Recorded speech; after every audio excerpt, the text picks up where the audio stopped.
Alhamdulillah, alhamdulillahi rabbil alamin, wa bihi nasta'inu ala umurid dunya waddin. Wassalatu wassalamu ala ashrafil anbiya'i wal mursalin, sayyidina wa maulana Muhammadin wa ala alihi wa ashabihi wa man tabi'ahum bi ihsanin ila yaumiddin. Asyhadu an la ilaha illallah wahdahu la syarikalah, al-malikul haqqul mubin, wa asyhadu anna Muhammadan abduhu wa rasuluh, sadiqul wa'dil amin. Amma ba'du, faya ayyuhal hadirun, ittaqullaha haqqa tuqatih, wa la tamutunna illa wa antum muslimun. Qala Allah ta'ala fi kitabihil karim, wa ma kana Allahu liyu'adzibahum wa anta fihim, wa ma kana Allahu mu'adzibahum wa hum yastaghfirun.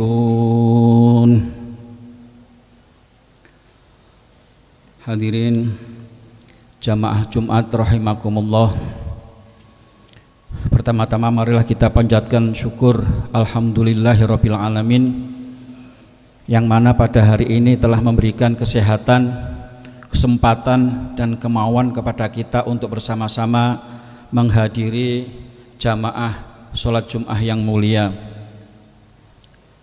Dan juga sholawat dan salam kita panjatkan ke hadirat Nabi besar Muhammad sallallahu alaihi wasallam,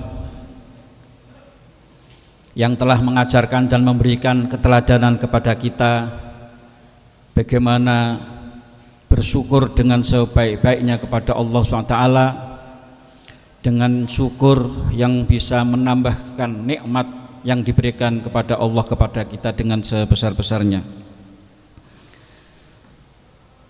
Hadirin jamaah Jumat rahimakumullah, dalam kesempatan khutbah kali ini izinkan kami untuk mengajak khususnya diri kami sendiri dan hadirin sekalian untuk bersama-sama kita meningkatkan, kita meninggikan keimanan kita kepada Allah SWT dengan meneguhkan dan menyatakan ketakwaan kita kepada Allah SWT dengan sebenar-benarnya takwa,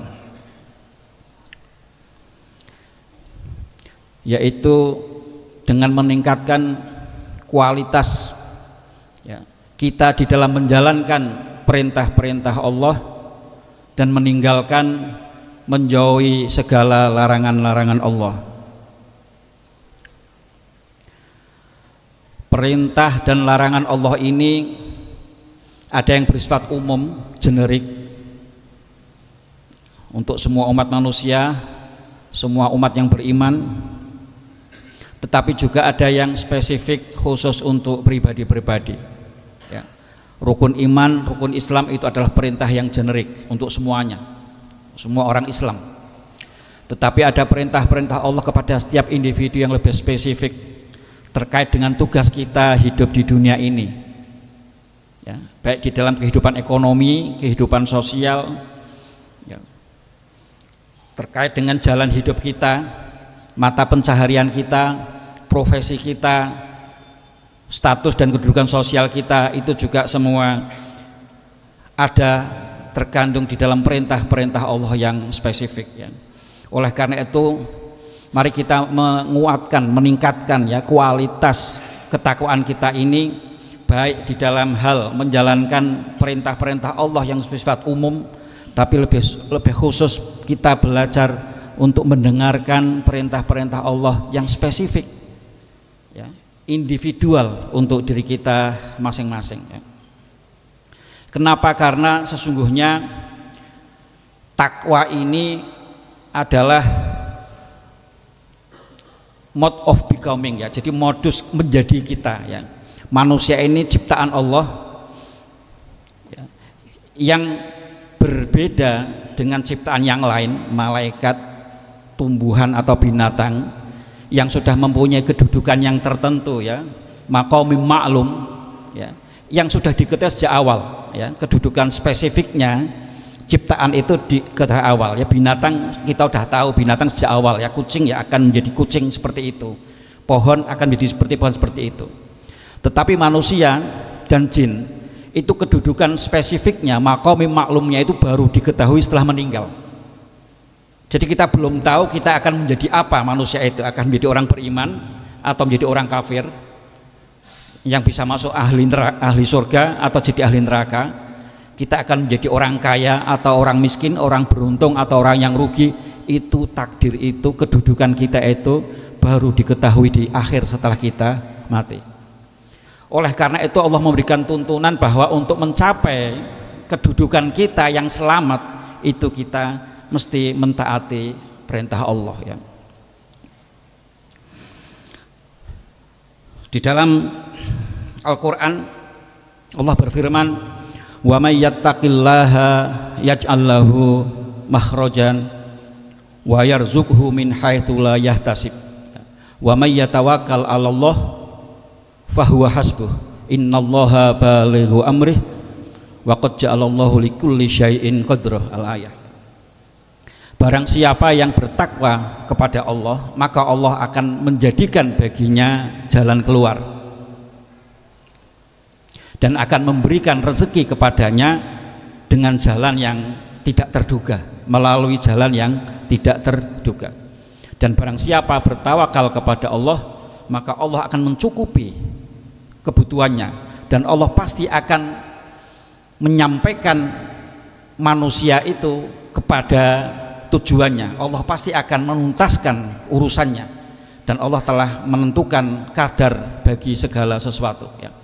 Jadi dari ayat ini jelas sebetulnya manusia sebagai ciptaan Tuhan itu Tuhan sudah tahu ujungnya, akhirnya, tapi manusia belum tahu ya. Dan Allah itu memberikan jaminan kalau kamu bertakwa, mentaati semua perintah Allah di dalam perintah-perintah yang umum, namun lebih tertentu lagi perintah-perintah yang individual, perintah-perintah yang spesifik, maka ketika kita akan menemukan jalan yang sempit, Allah akan memberikan jalan keluar. Ketika kita akan menemukan kebuntuan, Allah akan memberikan solusi ya. Dan siapa yang tawakal ya, bergantung, menyerahkan semua urusannya kepada Allah, Allah akan mencukupi semua kebutuhannya karena Allah pasti akan ya, balighu amrih ya, Allah itu akan menuntaskan urusannya ya. Jadi bapak-bapak ya, jamaah Jumat sekalian rahimakumullah ya, demikianlah tuntunan dan jaminan dari Allah ya. Namun Allah juga maha bijaksana, maha besar, maha agung.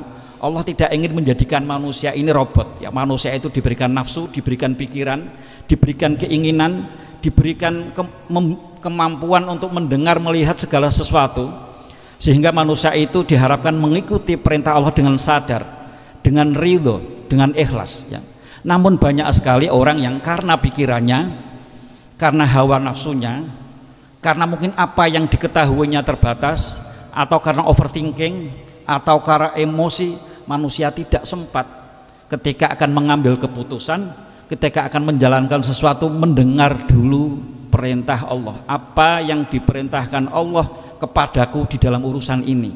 Kadang kita nggak sempat, kita ngambil keputusan sendiri berdasarkan macam-macam ya, bisa dari pikiran, bisa dari emosi, bisa karena pengaruh orang lain, bisa karena kampanye dan seterusnya. Banyak sekali tindakan-tindakan kita, perbuatan-perbuatan kita yang oleh karena itu keluar dari jalur perintah Allah ya. Oleh karena itulah kemudian banyak sekali masalah ya, timbul di dunia ini ya.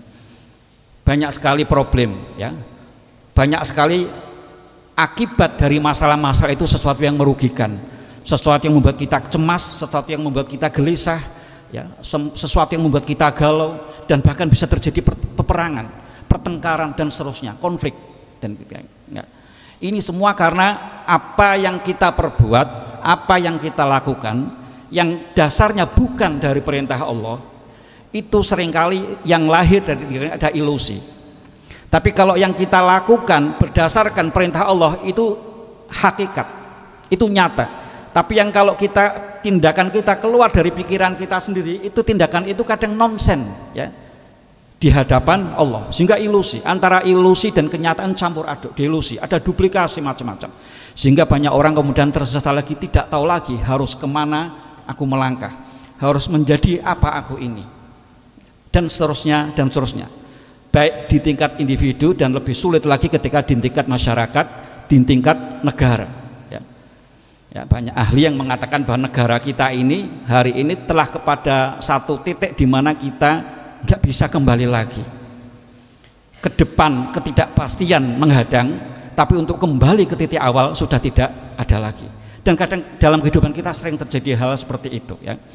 Oleh karena itu hadirin jamaah Jumat rahimakumullah ya, ketika manusia dengan kesalahan-kesalahannya itu keluar dari jalur perintah Allah, Allah juga dengan kasih sayangnya, rahmatnya juga mengajarkan kepada kita untuk apa? Ada mekanismenya, yaitu dengan istighfar ya.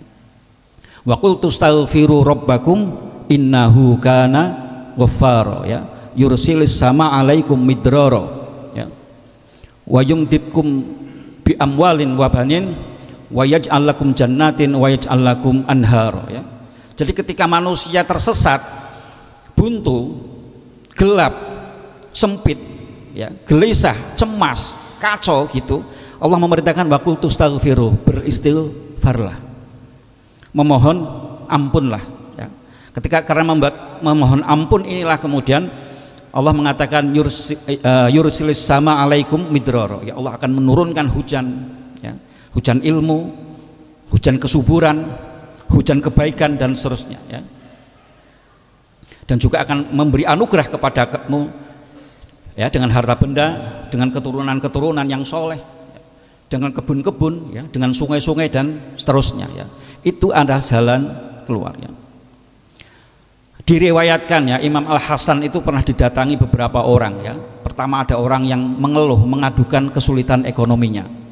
Lalu datang lagi satu orang mengadukan sawahnya, tanamannya gagal panen. Lalu ada lagi tamu yang mengatakan sudah menikah bertahun-tahun tidak mempunyai keturunan ya. Kepada tamu yang banyak dan beragam itu Imam Hasan hanya memberi satu nasihat, istaghfirillah ya, mohon ampunlah kepada Allah ya. Nah pengikutnya bingung ya, Imam Al-Hasan ya, kenapa banyak sekali pertanyaan, banyak sekali mengadu, banyak sekali orang, kenapa jawaban Anda hanya satu, istaghfirillah. Imam Al-Hasan mengatakan dari ayat tadi itu ya, wa qul tastaghfiru rabbakum innahu kana ghaffara ya, yursilis sama alaikum midrara dan seterusnya. Oleh karena itu jamaah Jumat rahimakumullah ya, mudah-mudahan ya melalui mimbar ini ya, mungkin hari-hari ini kehidupan sosial politik kita ya, di tingkat geopolitik internasional ya, terjadi ya banyak masalah yang berimbas kepada kehidupan politik atau kehidupan ekonomi sosial di negara kita, maupun juga banyak di level-level individu, anak-anak muda, anak orang tua ya, yang ada masalah ekonomi, ada masalah psikologis dan seterusnya. Mari ya di dalam kesempatan ini ya, mari kita mengingat kembali jalan keluar yang diberikan Allah sebagai kasih sayang, yaitu istighfar ya. Perbanyaklah istighfar ya. Rasulullah SAW memberi contoh supaya kita baik setiap pagi maupun setiap sore membaca sayyidul istighfar ya. Allahumma anta rabbi ya, la ilaha illa anta khalaqtani wa ana abduka wa ana ala ahdika wa wa'dika mastata'tu ya, abu ulaka bi ni'matika alayya wa abu bi dambi faghfirli fa innahu la yaghfiru dzunuba illa anta ya. Rasulullah SAW memberikan jaminan siapa yang membaca satu ya sayyidul istighfar ini di pagi hari dan sekali ya di sore hari, dia tidak akan mengalami ya harinya, sepanjang harinya itu ketika dia mati dalam itu tiada lain tempatnya adalah di surga ya. Dengan kata lain bahwa istighfar di pagi hari, istighfar di sore hari itu akan memberikan jalan ya di dalam hidup kita sepanjang hari itu, jalan yang terang, jalan yang lurus, jalan yang mengarahkan kita kepada surganya Allah Subhanahu wa taala ya. Demikian ya khutbah kami, mudah-mudahan apa yang kami sampaikan ya dengan singkat ini betul-betul membawa manfaat yang sebesar-besarnya bagi kita semua.